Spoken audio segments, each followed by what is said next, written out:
We've got a very familiar face here, Dyson Heppell, captain of Essendon and runner-up in the Crichton Medal. A top three finish for the 7th time, Dyson. Congratulations. Thanks, mate. Yeah, no, look, very humbled again, I guess. It was a little feather in the cap, I suppose, for a pretty consistent year. There were a few ups and downs early for the team. Did you feel like you had a few ups and downs early?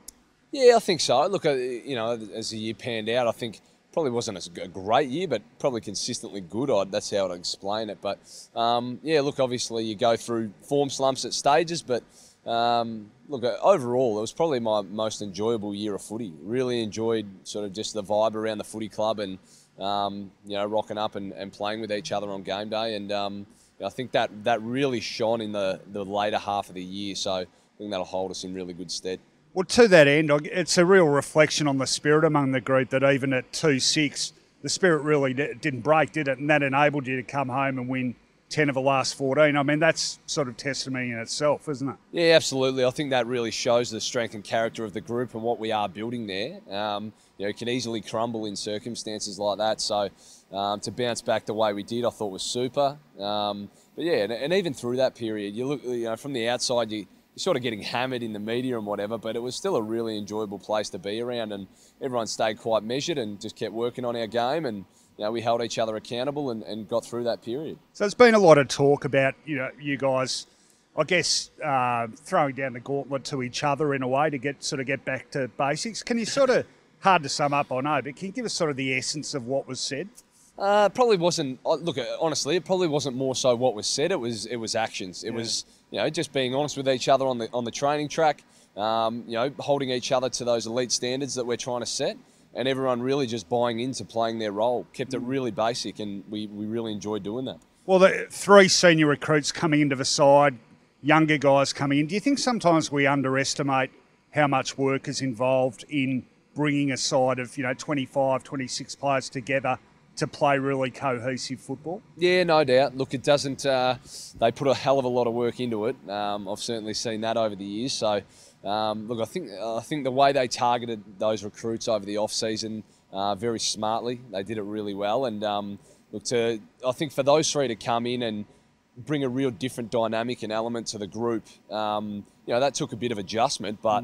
It worked a treat in the end, I feel, and all 3 of them had fantastic seasons, and blooded a few of the young boys coming into the side, and some really exciting players coming through. So how frustrating was it when you beat Port over there? Yeah. You're at the top of your game and no finals. Yeah, you look back at it, and yes, it is frustrating, but at the same time, I've never been more excited to build into the pre-season already. We're already firing to go back. Probably. For the first time in a long time, I sat there watching a grand final going, well, we can well and truly match it or beat these sides. So I think that's a really exciting feeling within itself. What are the things you think Essendon need to keep working on to get to that grand final level?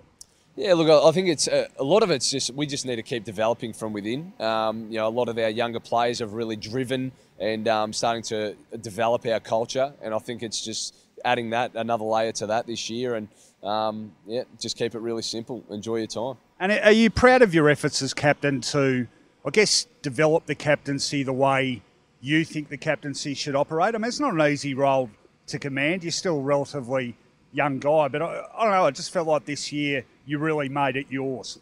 Yeah, for sure. Look, I really feel I'm definitely still developing and evolving as a leader, but probably put my own stamp on my leadership this year.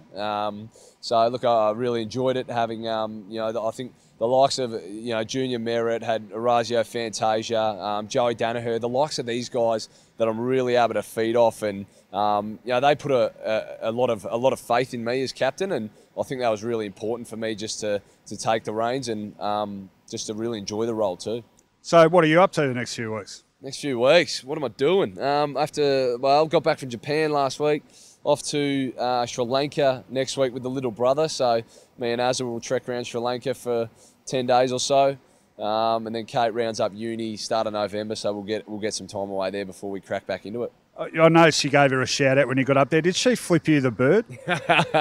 Yeah, I forgot to thank her in a speech going back a few years. So I think she's still a bit dirty at that, but no, she's a ripper. All right, Kate, you keep him honest. Well done, mate. Great season. A lot of expectation about next year. I think everyone around the club's really excited. Great stuff, mate. Well done. Good man, appreciate it.